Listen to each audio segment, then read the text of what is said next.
Sabi po sa Jeremiah 29:11, alam ko ang plano ko para sa iyo, sabi ng Panginoon, planong pagpalain kayo't hindi saktan, plano bigyan ng pag-asa at kinabukasan.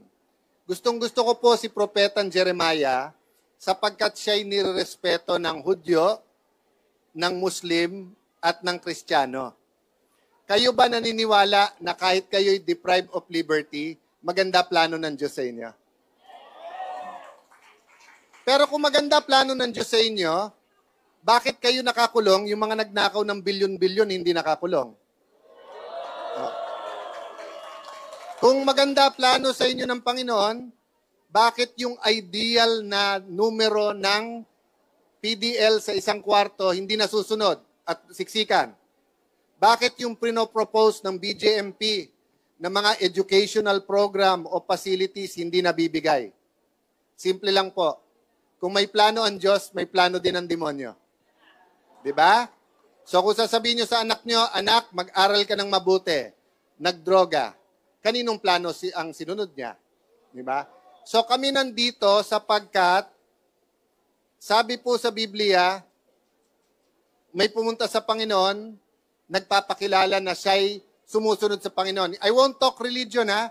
Nirerespeto ko, religion natin lahat, iba-iba. Pero may istorya sa Biblia, ang sabi ng Panginoon, sa kanya, hindi kita kilala. Sabi niya, bakit hindi mo ako kilala? Ikaw ang Diyos ko. Ang sabi niya, nung gutom ako, hindi mo ako pinakain. Nung hubad ako, hindi mo ako binihisan. Nung may sakit ako, hindi mo ako dinalaw o pinagamot. Nung nakakulong ako, hindi mo man lang ako binisita.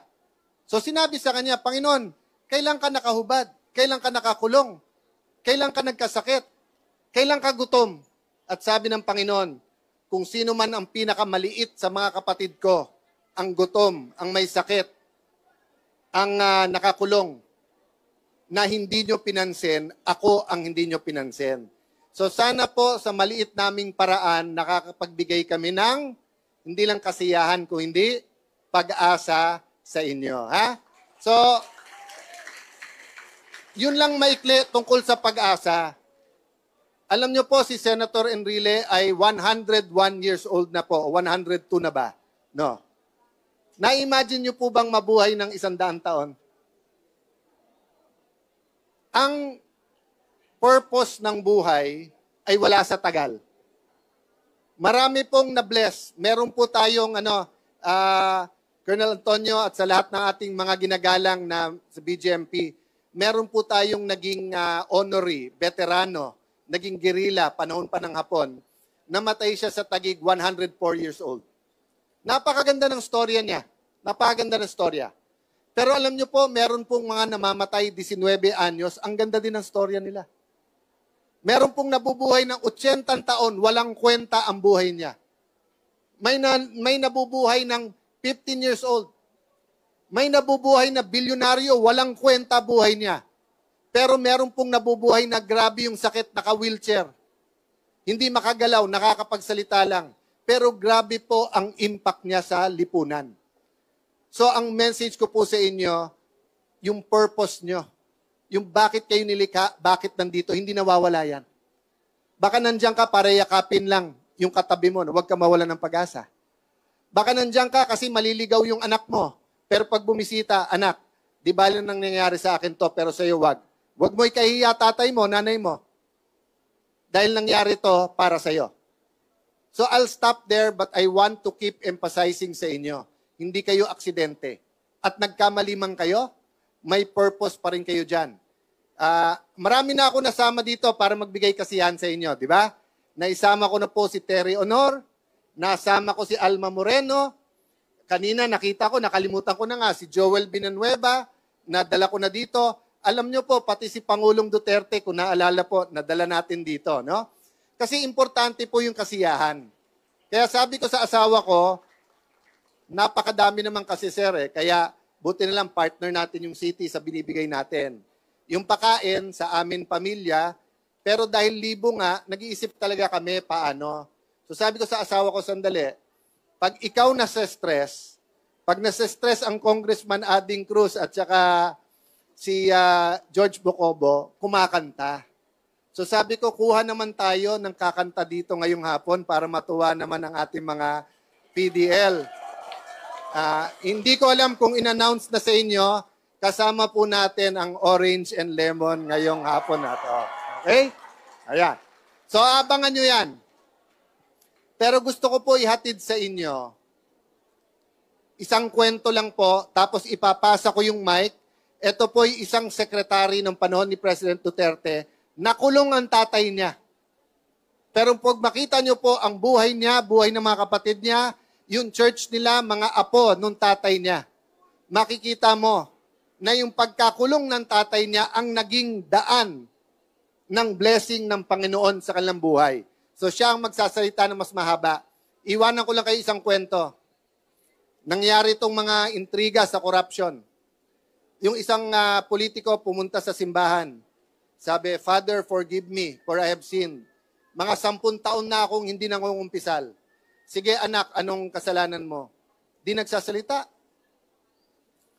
Sabi, anak, ikaw ba ay nangurap? Hindi po.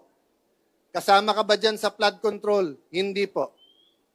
Ikaw ba ay nandadaya? Hindi po. Ikaw ba ay nangloko ng misis mo? Hindi po. Nagda-drugs ka ba? Umiinom ka ba ng sobra? Hindi po. Nagsusugal ka ba? Hindi po. Inaapi mo ba ang mga kapwa mo? Hindi po. Anak, bakit ka nangungumpisal? Ano kasalanan mo?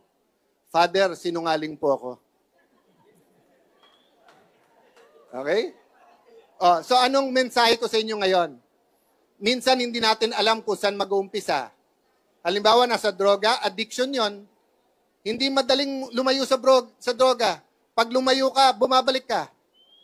Kung ikaw ay magandang lalaki, magandang babae, mahirap din lumayo sa tukso. Ikaw ang hinahabol eh. Kung sa sugal, ayan, maraming maganda dito, hinahabol talaga eh. Nag-react eh. Oh. Pag ikaw ay magaling sa sugal, panalo karamihan, mahirap layuan ng sugal.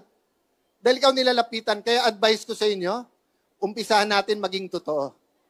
Maging totoo sa Diyos, maging totoo sa sarili, then maging totoo sa kapwa. Kasi pag sinumulan mo na mawala ang pagkasinungaling, yung iba masusunod-sunod natin. At yun po ang ipagdasal nyo na mangyari sa ating gobyerno.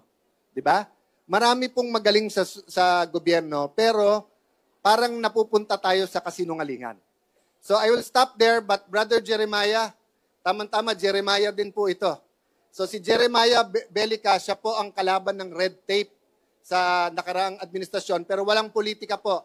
Ang kanyang kwento sa inyo, yung naging buhay nung tatay niya at yung impact sa kanya. So ulit, salamat sa pagbati nyo. God bless you. Ay, lasting. Pag birthday ko po, hindi nakakatanggi, Colonel Antonio, misis ko sa akin. Pag birthday ko, pag hindi birthday ko, siyempre, minsan siya nasusunod. Pero pag birthday ko, hindi nakakatanggihan. Love, iniisip ko talaga kung anong matutulong pa sa PDL. Hindi lang dito, Metro Manila, high security. Naisip ko health, mental health, physical health, spiritual health, kaya tayo nag-pre-preach sa inyo, na siguro all throughout the year, iba't ibang specialista. Diba? Halimbawa, kung December, heart doctor, kung January, dermatologist, kung kasi nga, iba-iba tayo ng sakit. Alam mo, pag tumatanda, marami ng ano tawag dito, yung maintenance. Pero siyempre, kung hindi nyo alam kung anong gagawin.